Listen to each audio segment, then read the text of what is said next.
We got one more guest here, one more segment for this Tuesday edition of the show. That is with professional handicapper Ralph Michaels from WagerTalk.com. Ralph, how's it going today, man? Doing great, Adam. Is it Tuesday already?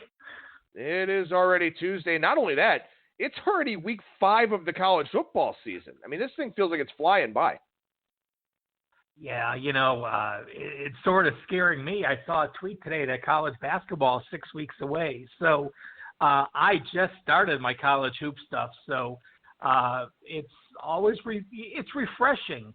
You're 5 or 6 weeks in and you think, well, this year we get an extra week of college football with all the double byes, the way the calendar sets up, which is nice. There's more weeks, but there's fewer games each week. But when you start working on another sport, like I started on college basketball, it gives you a second life, I think, in college football as well, because it's like, wow, this is around the corner. This is exciting times. So, 6 weeks away isn't too long. I was actually going to ask you about your college basketball prep and sort of see where you were with that. What is your starting point? I mean, how do you – because, there were 353 Division I teams last year. I don't know if anyone's been added this year, 351, whatever the number was. What is your starting point with so much to try and cover? Well, I just basically take, my last year's ending power ratings, and then I go through and I do a couple-year stat analysis. I think the most important thing is to analyze what a team brings back this year. You have to know what they brought back 2 years ago, and you have to put it in perspective. I'm going to mention this as an example. A team like Ohio State, Alabama, or Clemson always loses so many players, underclassmen, to the draft that they usually return 12 players. That's about their average. So, they're in that 12 range. So if they returned 12 2 years ago and they were plus 180 yards a game and went 12-0 straight up and, 8-4 ATS, and they return 12 again, that team is on par. But if a team one season returns 17 starters and then returns 9 or even 12, that's a much different 12 than the team that's accustomed to returning 12. So, you look at the Blue Bloods that sometimes return 0 starters. We had teams last year, Kentucky lost, I think, all, but they had Reed Travis back, I think. Duke lost all their players. So you look at how the recruiting goes. You look at how the stats go for a 2-year period. I always do that new coaches report. That's actually what I'm working on now. So you'll know exactly all the first-year head coaches, all the second-year coaches, and I go a step further. I take it where those coaches were so you can learn something about that coach and the style they might bring to the table. So, college basketball is a different game. With 353 teams, there's still a work in progress during November and December because unlike football, I mean, if you're only returning 1 starter and have a new coach, you really don't know what you're getting. You can read everything you want about that team, but until they get on the hardwood and play the game, you don't know what you have. So unlike the other sports, college hoops to me is you try to get your prep work done. It's a learning process in November. You're tweaking in the beginning of December, and then you're ready to roll moving forward.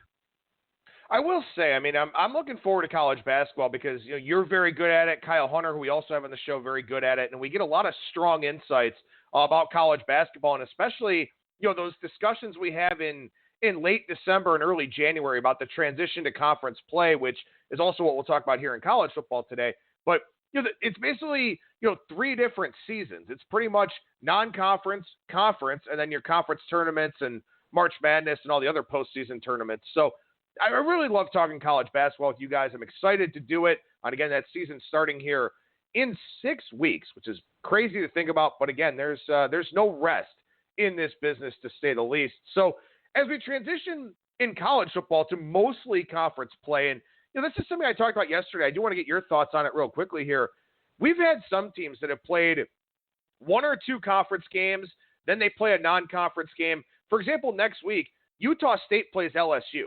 Utah State's already going to play back-to-back conference games with San Diego State and Colorado State, then go play LSU, then try to get back into conference play. So the schedule's been a little bit wonky this season as well, where we even had some week 1 conference games Then you play 3 non-conference opponents. Then you go back into conference play. It's a little bit weird for these teams this year, I think, and therefore a little bit weird for us too. Well, again, I think what the calendar sets up every 11 years or something where it's like this, or every 6 years, I don't know the number, where because of where Labor Day falls and where Thanksgiving falls, there's an extra week of football and every team has 2 byes.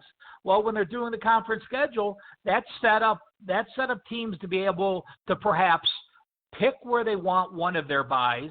Their other bye probably is dictated by where the schedule is. But, I think there was some more creativity this year because of that. I don't have any numbers that say, hey, if you play a conference game early, your non-conference record is this. But you're certainly going to be able to find situations where, we talked about this a little bit last week.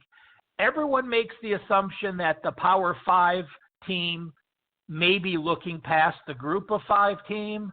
But just remember this, there are plenty Group of 5 coaches at this point that know their goal is to win their conference. And to do that, they have to stay healthy for some upcoming games where they may actually look past or not play to the same level against a Power 5 team. Yeah, we definitely saw some of those scenarios play out a little bit last week. And, something that I'm going to highlight here, I guess I'll save this for the next game that we're going to talk about. So we'll go ahead and talk about the first game that I'm kind of looking at here, Iowa State and Baylor. And Iowa State here so far played a very good Iowa team, found a way to lose that game, as they seem to do almost year in and year out in that rivalry. Had to go 3 overtimes with Northern Iowa, and then last week just completely blew away Louisiana Monroe. Baylor, not looking all that impressive yet. To be fair, they haven't really played too difficult of a schedule, really packed it away last week against Rice. This is kind of a perception game to me where Iowa State's a 2.5-point road favorite. Well, I don't really know how much they packed away against Rice. I mean, Matt Rule was pissed off. You had your quarterback, Charlie Brewer. He got thrown out of the game in late third quarter for an unsportsmanlike conduct, arguing that he had a first down because they were battling in that game and they only won 21-13. Listen, Baylor, there's 130 FBS teams. Baylor's played the number 125 schedule. Of all the Power 5 teams, they are by far have played the weakest schedule. FS Austin, UTSA, and Rice. So when you say, hey, their average win is by 32 points per game. They're outgaining their foes by 235 yards per game. This really is the first time they're facing anyone. If your most difficult opponent you faced is Rice, you have some issues.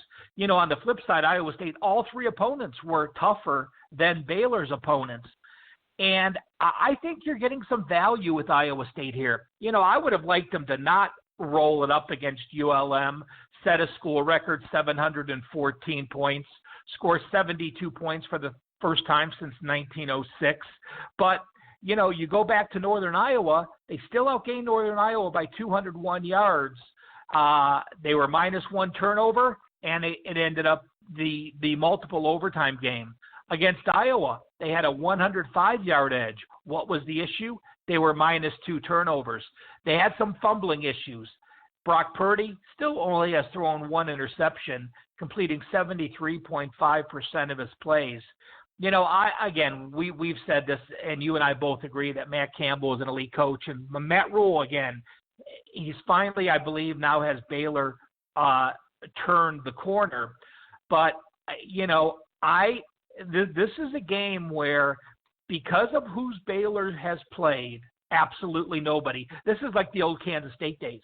Bill Snyder did this all the time. Played 3 of the weakest foes, crushed them all, and then you never knew what you had going into conference play. I will say this. Baylor's defense has been legit. Yeah, they've held 3 foes to 262 yards, but I've read several Matt Rule articles talking about how the D is actually bought into the system, how they are now reacting, and they're not having to think on how they go. And Iowa State's D is legit as well. And I don't have a side because of what Baylor has done and what they've proven. This is still Iowa State's first road game, but I do like the under in this game. And, that's one of the things that you have to look at when you are going. People see Baylor averaging 47 points a game against non-division foes, and their plays haven't been great. They ran 74 plays against SF Austin. They ran 65 against UTSA. They didn't need to run more. And they only ran 63 against Baylor. Matt Rule will want to slow it down. When you look at Iowa State, they only ran 54 plays against Iowa.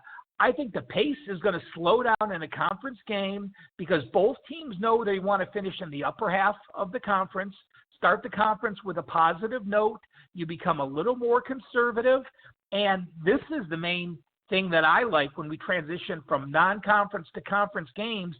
Teams that have had high-powered offenses are not the same when they play conference foes that know how to defend them, know the personnel on the field. And again, there's a more conservative nature to the gameplay calls. Yeah, I think that there's a lot going on here with this game for a lot of the reasons you mentioned. I think the under is a good look here, total down from 58 to 56.5. So somebody out there in the marketplace does agree with you. What's interesting to me about this game is that, and I kind of talked about this last week with USC and Utah, where USC had been playing pretty good teams. Utah played BYU. Then the schedule really took a little bit of a tumble. And then we saw last week, USC did win. Now, of course, Zach Moss going out didn't help the Utes at all. But USC did pick up that win. So there is that angle here of Iowa State has played better teams, is more battle-tested. On the Baylor side, a lot of sharper people liked this Baylor team coming into the season. And, yeah, you want to be concerned with how they played against inferior competition. At the same time, you don't want to completely punt the fact that you like this team coming into the year. So I think that's intriguing here in the sense that, if Baylor doesn't play well, maybe there's value on them going forward because a lot of people did like them over the summer. But if Baylor does play well, maybe wins this game outright, people's opinions from the summer will be validated. So there's a lot going on the Baylor side here, too, of finding out what they are and what their value may be going forward. Well, I'm thinking back to who I picked in the Big 12. I picked Oklahoma 1. I picked Iowa State and Baylor 2 and 3. So I completely agree. Both of these teams are playing on teams for me, and I picked TCU and Texas to tie for 4th and 5th. So to me, complete play on. It's third season of Matt Rule. Changing schemes was difficult. Last year in conference play, we had a guy that was only -4 yards per game. And this year, with the 15 returning starters, with Charlie Brewer, a quarterback that can lead them, with Lovett and Bohannon in the running game and with Mims and Snead receiving, he's got players that can take care of the offensive side of the ball and the 7 returning starters on defense. This isn't your same Baylor team. Yeah, they allowed 426 yards last year. But again, Oklahoma State, and Iowa are the ones that got over 500 yards. It's the Big 12, so you take everything with a grain of salt. Allowing 400 and some yards as a Big 12 team is like allowing 380 yards in other conferences.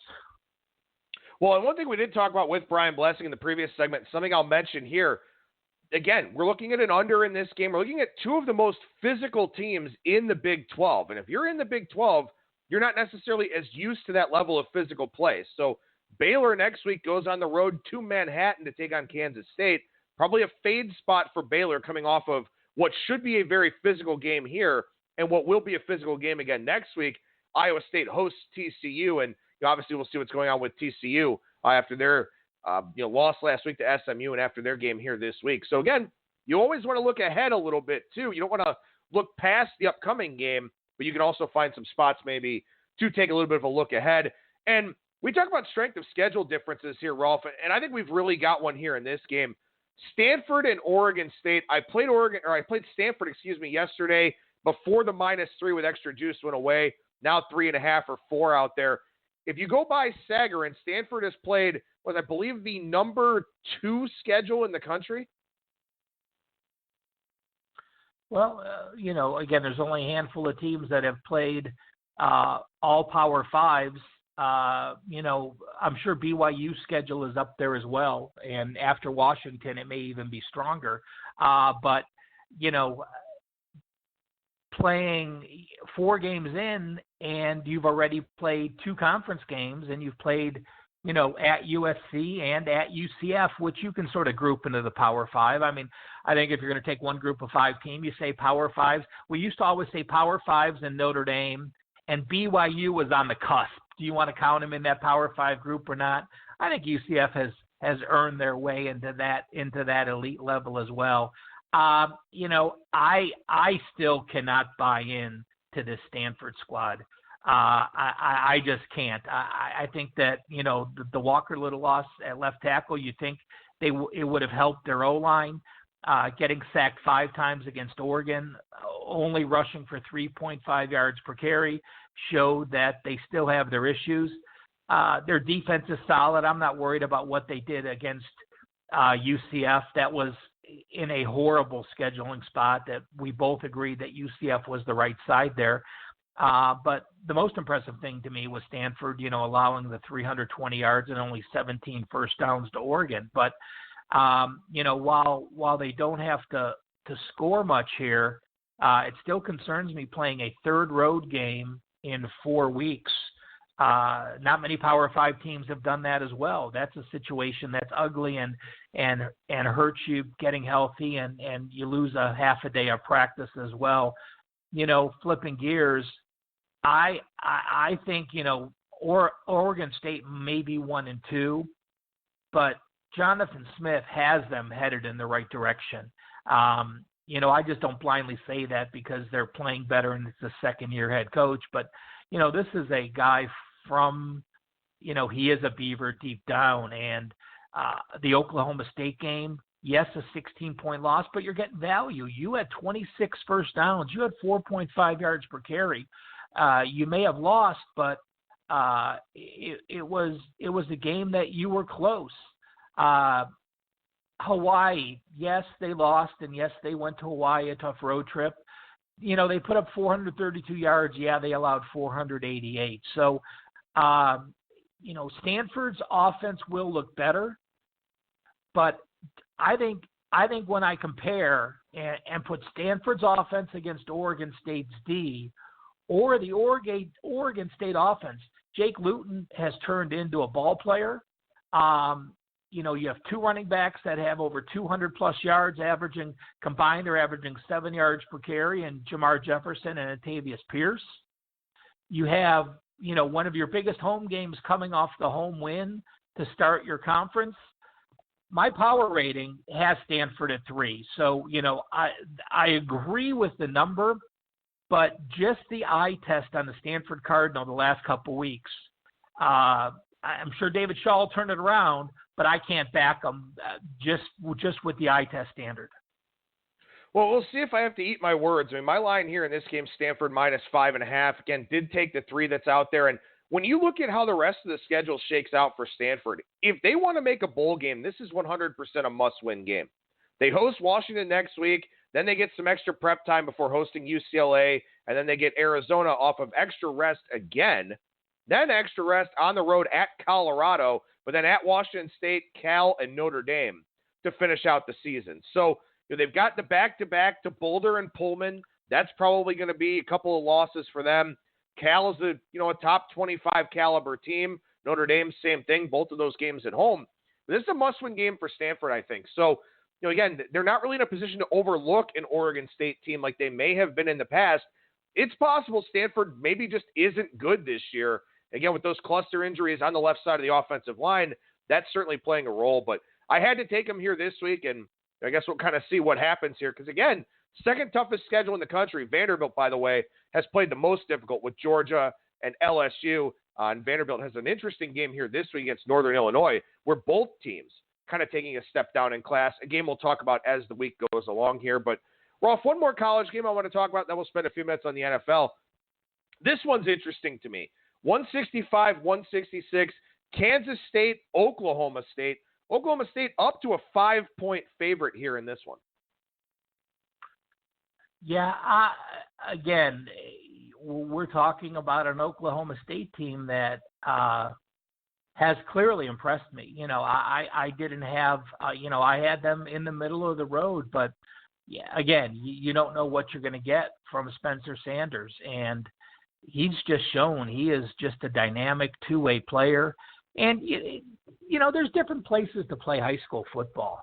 And when you're Mr. Texas in high school, you're playing before more kids. You're playing before a bigger fan base than most group of 5 teams, playing in high school. So, you had a kid that was ready to play, and you just look what he did. I just love two-way quarterbacks that are physical like he is, still completing 65%. And, you've already played 3 road games.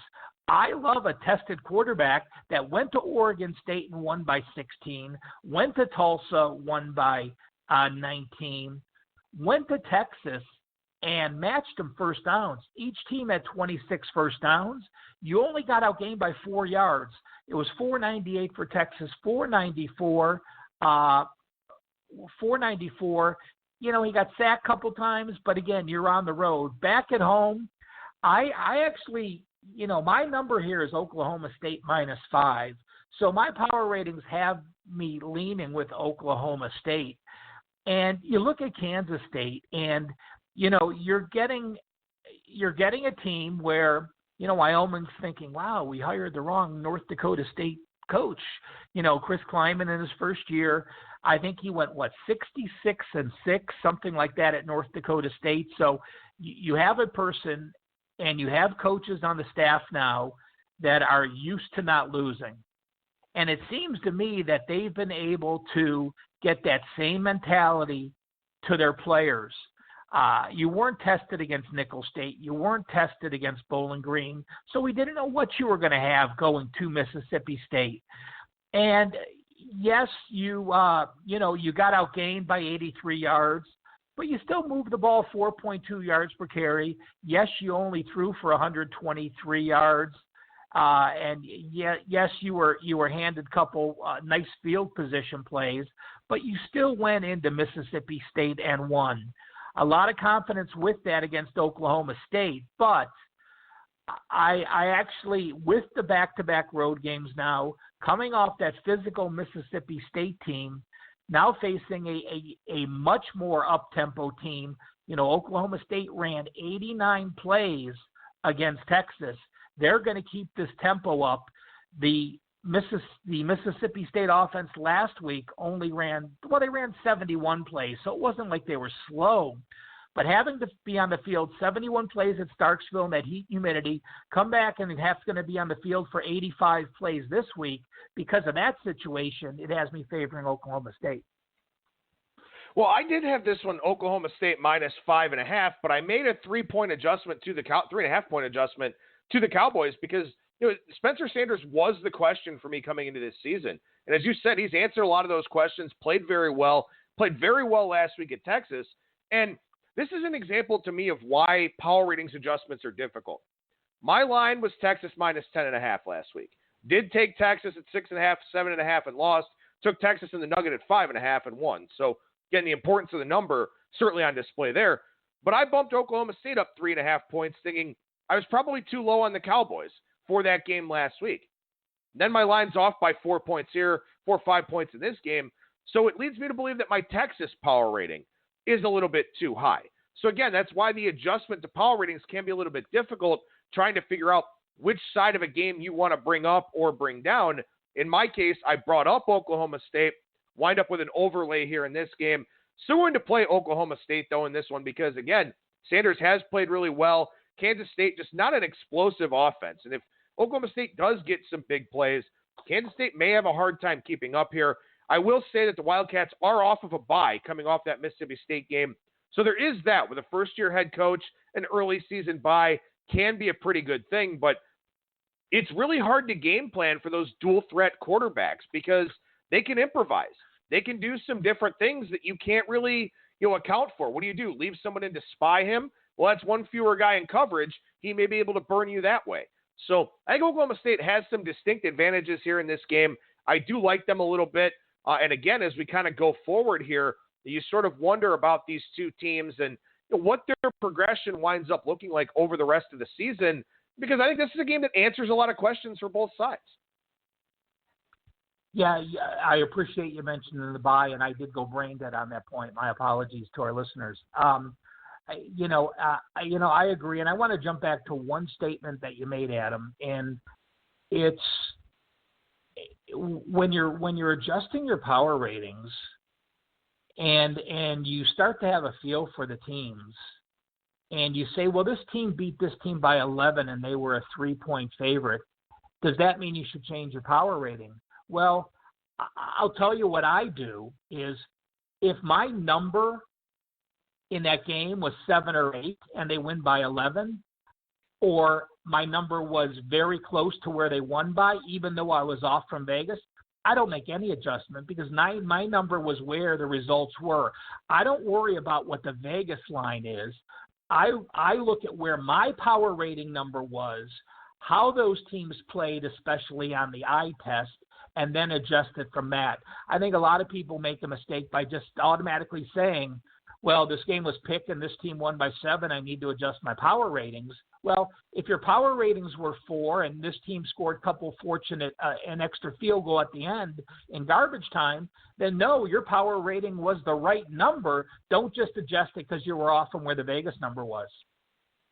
Yeah, I do that a lot too. I mean, I try to find a little bit of a happy medium where if I had a number, let's say 8, the market was 3, the game landed, 6, I'll kind of cut the difference a little bit, make a slight adjustment. But yeah, I agree with you. You don't want to be a slave to the lines that are out there because the lines aren't always going to be right. A game falls right on a number and everyone goes, oh, Vegas is so good at this. They are really good at it. But again, they're not trying to project final scores. They're trying to get as balanced of a count as they can on both sides. So, again, if a game lands closer to your numbers, then, yeah, I don't make as significant of an adjustment, to say the least. Like I said, that Oklahoma State game, I figured I was wrong on one of the two teams. I thought it was Oklahoma State. Based on this line, maybe I was wrong with that, or maybe I don't have Kansas State high enough off of, their one really good data point against Mississippi State where they didn't move the football in that game all that well. So, again, finding a happy medium and a good balance with power ratings, I think, is what is such a challenging point in the middle of the season that is probably something that we should spend a little bit more time on as we go throughout the year. Yeah, you're always looking for value. You're always looking for scores. And, one thing I wanted to bring up that I've been tracking this year, and I started to do it last year, were teams that were outgained but won the game. So, are they misleading finals? Sometimes yes, sometimes no. Yards can be a misleading subject because if you have 2 defensive touchdowns, well, that means your offense wasn't on the field for 2 full series, and the opposition's offense has that many more series to use than move the ball. So, you have a 2-touchdown lead. Your offense isn't on the field. The other team, if they move the ball 50 yards twice, they have a 100-yard edge. So should you say, well, we got outgained. I want to fade this team because there's value on it. No. So you have to take this with a grain of salt. But so far this year, teams that have gotten outgained and won the game outright, the next week they're 11, 17, and 1 against the spread. And there are a slew of teams this year, so I'll run them down quick. But these are the teams last week that got outgained, and they were Cal, Penn State, Appalachian State, UCLA, Auburn, NC State, Iowa, Buffalo, Virginia, this Kansas State team, SMU, Syracuse, Arkansas State, and USC. I'll look more next. I'll break down for next week's show how those teams that got outgained do, home or away, as a favorite, as a dog. But just a quick list for those people to keep their eye on for those teams that did lose the box score battle but won the game. And of course, too, I mean, it's important to look at the box score and look at the overall numbers. That certainly can tell you something. But also, if you're a team that's trailing bad in the fourth quarter, you're throwing, the other team's running. You're going to move the football in bigger chunks when you throw it. Also, a lot of times you'll see games where, a team gets outgained and wins, but the other team ran, 20 more plays than they did. So maybe the team that won had 8 yards per play. The team that lost had 5 yards per play, but outgained them because they ran so many more plays because they were giving up explosive plays or short fields or whatever else. So it's very important to be meticulous when you do study those box scores and see what the explanation is for why that team got outgained. Like you said, defensive touchdown, you get a kick return touchdown. That's 75 yards potentially that your offense lost out on. So, yeah, you're probably going to get outgained, but you ran a kickback, so who cares? So, again, very important to look at the context of why these teams got outgained. Again, I mean, one of the biggest ones here that we can look at from last week that I talked about in yesterday's show, Nebraska and Illinois. Nebraska outgained Illinois by 370 yards, won the game by 4 points because they were losing fumbles left and right and different other things were happening. You always want to look at the context, the turnover margin, any special teams or defensive touchdowns, and also just the sheer number of plays that were run by each team. Yeah, you don't see many bigger edges, 690 to 299. And what even pops out to me, 32 first downs to 14. You had an 18 first down edge. That's what -3 turnovers in a game does to you. So, no question. One more thing, Adam, I want to bring up, and a lot of people ask me, there's so many new gamblers, and I'm sure your audience just keeps growing exponentially as more and more states gamble. And, people get into the habit of betting games they shouldn't bet and getting more action. And, I just want to throw a fun way out to get a big hit. And, every week I tweet out the biggest upsets in college football in the NFL and the biggest upsets year to date. Well, taking I'm going to talk on just an easy scale, making a $10 bet on 2 money line underdogs, and all of a sudden you're going to get paid 10, 12, 15 to 1, on a 2-team parlay if you're picking dogs, is a great way to keep interested, have action, have a potential big payday. This past week, for example, 18.5-point dog San Jose State wins, 18-point UCLA, 13.5-point Buffalo, 11.5 Pittsburgh, 8-point dog SMU, 8-point dog Colorado, 3.5-point dogs Auburn and USC, and 3-point dogs Louisiana, Lafayette, and California. Those are just the dogs of 3 or more that got upset, that won the game as a field goal plus underdog last week. Again, college football can be pretty high variance, so you can get some of those upsets to be sure. And let's transition over to the NFL side here, Rolf, because you tweeted something, I believe it was last night, maybe it was, I think it actually was yesterday, could have been this morning, but you tweeted something very interesting about maybe home field advantage in the NFL, possibly a little bit overvalued, maybe to a degree almost non-existent, because road teams are doing extremely well in the NFL so far. Yeah, I'm looking for the tweet. Here it is. This was through prior to last night. NFL road teams 31-14-2 against the spread, 68.9%. Well, we can now make that 32-14 with the Bears winning. And NFL away favorites of 3 points or more were 7-0 against the spread, now 8-0 against the spread with the Chicago Bears. And, the NFL is a different ball game. You're talking, we used to worry about teams making road trips and, they have a long road trip.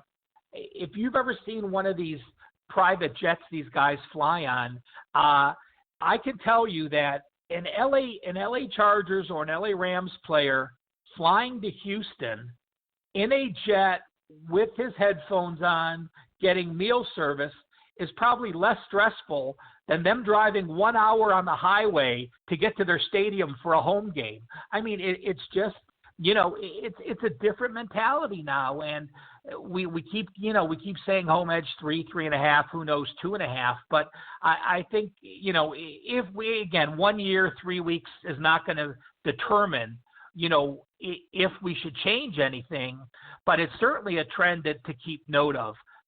As we speak right now, I'm looking back at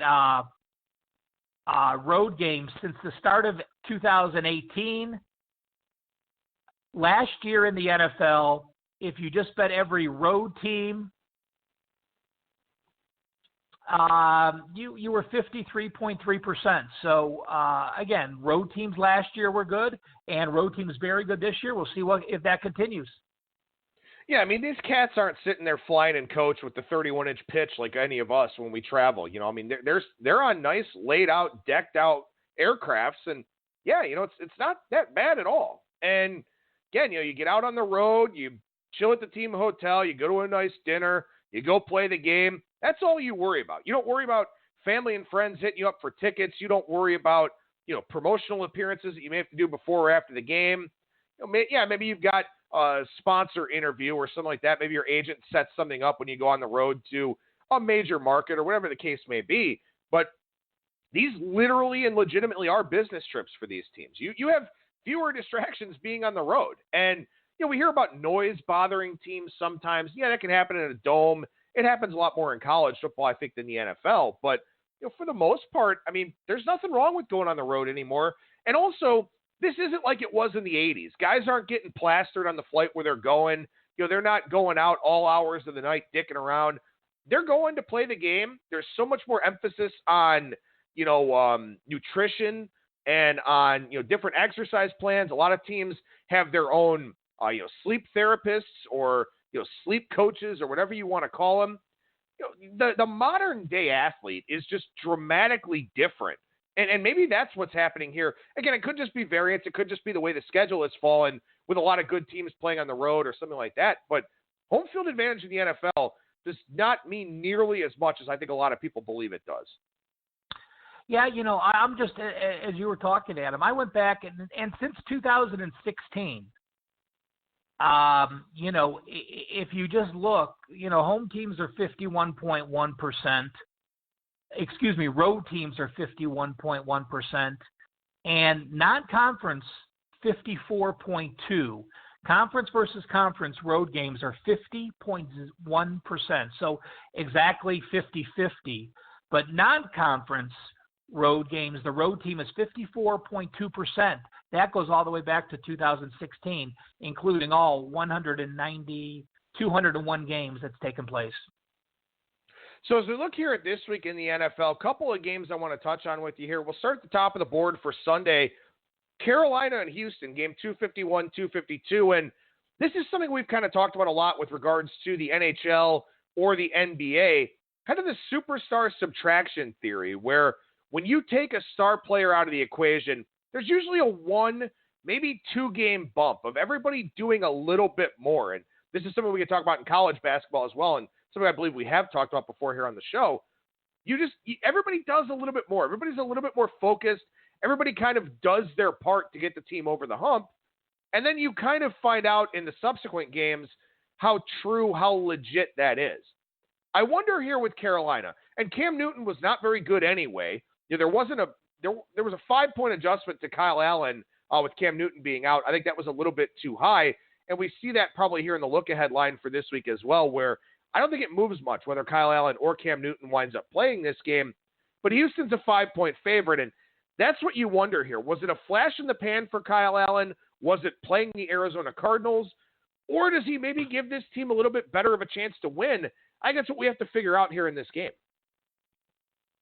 Well, I completely agree with the injured player theory, and when you do have that quarterback that goes out, listen, there's no film on Kyle Allen. You can look at preseason games, you can look at other games, but they didn't know what to expect. With Cam Newton, the run game is always in play. With Kyle Allen, he's a different type quarterback. But for the most part, I think this. I think we have to remember that Arizona last year was the worst team in yards per game since the 2009 Browns. They got outgained by 117 yards per game. Now you take that same team that was the worst in the NFL in the last 10 years, add in a rookie quarterback, add in a college football coach who had a losing conference record at his college, but yet got an NFL job. And, it's what you expect. Arizona's all of a sudden not going to turn into this great team. And you got to remember, Christian McCaffrey is an elite running back. And anytime you're going to have McCaffrey and he's able to gain 153 yards on 24 carries against the Arizona defense, that makes anyone quarterbacking look so much better. If you can shut down a running back, the quarterback's under a lot of pressure. Carolina was still only 4 of 10 on third down, so he only completed 4 third down conversions, but they moved the ball in big chunks. Of course, McCaffrey got 76 yards on one play. But you look at his pass game. He threw 15-yard passes to 5 different receivers. Moore had a 52-yard catch, and Wright had a 33-yard catch. Olsen, Samuel, and McCaffrey all had receptions over 15 yards. So when you have the opportunity to hit 5 different players for long passes, again, that opens up the field, the entire situation. Well, and of course, we got to see what Houston brings to the table here. A nice win for them, nice second half performance against the Chargers. Deshaun Watson, keeping a little bit more upright in that game than he has in some of his other games. So that's certainly a good thing for Houston going forward. And that's kind of the question you look at here in this game as well. Houston getting respect as a 5-point favorite. J.J. Watt with a strong game again last week, as you would normally expect. Houston, this may be one of those games where outside of the Christian McCaffrey factor, everything Carolina wants to do throwing the football, Houston's going to be better at doing with Watson, with their receivers on the outside. So, again, maybe Houston's just a little bit better at everything Carolina wants to do in this spot, and that could wind up being the deciding factor in that game. Last game here with you, Rolf, Yep. And then we'll let you go. Or go ahead. Oh, I was just going to say, it is much different. We talk about the injury quarterback system. Number one, Houston now has film on him. Number two, Houston has had 9 sacks the last 2 weeks against Jacksonville and the Chargers. Number three, Kyle Allen now has to play back-to-back road games. So you're taking a long Carolina and Arizona trip. We talked about the flights being fine, but you're losing time flying back. You're losing prep time going to Houston, and you're having to face a defense this time that also has an offense. I think much different results this week. All right, so game 253, 254 here, Cleveland and Baltimore. And, Kyle Hunter asked me about this game yesterday after we did the show. We usually don't talk too much NFL, but he asked me what I thought about this line with Baltimore, a touchdown favorite. Now, this look-ahead line was 3.5 or 4. And, yes, the Browns didn't look great against the Rams. They were still a first-and-goal situation to maybe go for 2 and win it. At the very least, send that game to overtime. Baltimore played pretty well offensively against the Chiefs, not so well defensively against Kansas City, but nobody plays all that well defensively against Pat Mahomes. Is this line now an overreaction to the Browns, being 1-2 with a win over the Jets with no Sam Darnold? Well, I think so. You look at the Browns defense, Tennessee's not that bad of a team, and we know we gave them 200 yards when we had 18 penalties in week 1. They completely shut down the Jets. Yes, Sam Darnold was hurt, and they went to a number 2 and then number 3 quarterback. But holding the Rams to 345 yards, 3.8 yards per carry, to me was very impressive. Getting a couple sacks was impressive. And, for those that didn't watch the game, Cleveland was without their secondary. I don't know if I've ever heard of a game weeks in the first half of a season where you're missing both cornerbacks and both safeties. You are starting 4 backup DBs, and you still hold Goff and company to 345 yards. I think that was just a testament. I do have an issue with Freddie Kitchens calling plays. How many times have we seen young OCs or DCs come into the league that got promoted from being an OC or a DC and then want to call their old plays, and it's just a disaster? Listen, McVay is special. He can do it. Belichick's calling his own defense. He's proven he can do it. But I think there's too much on the plate. I think that's why the Browns went for it on 4th and 9. That's why you don't challenge things when you should, because you're on offense calling offensive plays and not being a head coach. I think it's a huge distraction. I think it's an ego thing that he thinks he can call plays better than others. And I like Freddie Kitchens, but to me it's a concern. But on this game, I think there's value on the Browns. I think their D can keep them in. This Ravens defense is not the same as it's been. They're allowing 62% completions. They're allowing 351 yards per game. They allowed 349 yards to Arizona at home. You throw out the Miami stats game one because that's Miami. They don't get included anymore. That's like the asterisk. Miami's going to need an asterisk this year in all the stats categories for ineptness because they're going to lead them all. But, the Browns are familiar with Lamar Jackson. Last year they played him in week 16, and they played him in Baltimore and only lost by 2. That gives this team confidence. I think, you look at the schedule for the Browns and you say, we just got to be 500 through this first half of the schedule, and then the last half of the schedule really opens up for us. So I think there's a complete overreaction. I'm sure the Browns are at least going to get a couple guys back from their injury list. They were missing, 7 starters against them? And I think Baltimore, again, you've played, let's put it in perspective. You played the historic bad Miami Dolphins. You played the historic bad Arizona Cardinals, which we talked about, the worst in 10 years. And then you played the team that was number 31 in defense last year, and now you're playing a legitimate defense. I think big overreaction, and I like the Browns. I'm going to lean to Cleveland here, and as I start navigating through the card, I'll see if this winds up being, my 4th or 5th pick from a contest standpoint. But I do agree with you that, this line does feel like an overreaction, to say the least. The thing that worries me for Cleveland is they don't have Christian Kirksey. In the run game, that's a big-time problem for them. We'll see if it hurts them against Baltimore. It didn't hurt them as much against the Rams, but Todd Gurley just doesn't look like the same guy at all whatsoever. So maybe the loss of Kirksey plays a little bit more of a role here in this game for Cleveland against Baltimore and the way that they run with Lamar Jackson and kind of run options and things of that sort. That's one thing that does concern me a little bit here. But again, and this is something we talked about on yesterday's show. We think of the early overreactions, week 1 to week 2, week 2 to week 3, etc. They still happen over the course of the season. And again, you want to compare those look-ahead lines to what these lines wind up looking like once we get to game week.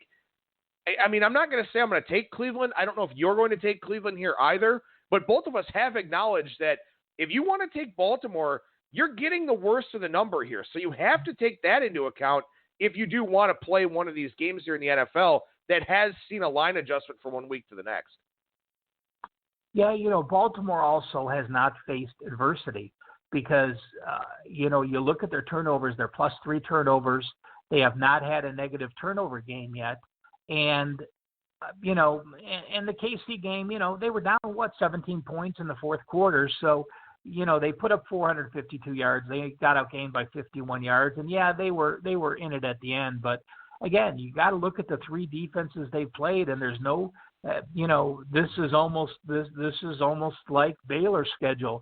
You probably, if you are a quarterback and an OC and you said, hey, I want to play the 3 worst defenses in the league, well, I'll tell you what, these, if you said give me 4 teams, these 3 would be in them. So, take that with a grain of salt. Rolf Michaels, professional handicapper over at wagertalk.com. What's going on over there right now, Rolf? Just plugging away. As we said, I'm starting to do some prep for college basketball. I'll let you know next week when I'll start posting some things. If you need a power rating guide, I've got one up. If you ever need the NFL look-ahead lines that we talk about often, I do a printable one-page NFL schedule with the look-ahead lines from the week before. I do a printable one-page college football schedule for those old-timers that still like to write down line moves on a sheet of paper. Yes, like me, I'm one that prints my schedule and has it in front of me the whole week. And I put the circa Monday morning sides and totals in there so you can check line moves as well. First pitch for those baseball fans, and Gridiron Guide, college football. It gives you quarter-by-quarter breakdowns for each team, ATS and and ATS and over-under stats and game logs for each matchup. Well, make sure you follow Rolf on Twitter at CalSportsLV, a wealth of great information on that Twitter timeline. Rolf Michaels, WagerTalk.com. Appreciate the time as always, my friend. Thank you so much. We'll talk to you again next week. Thanks, Adam. Appreciate it.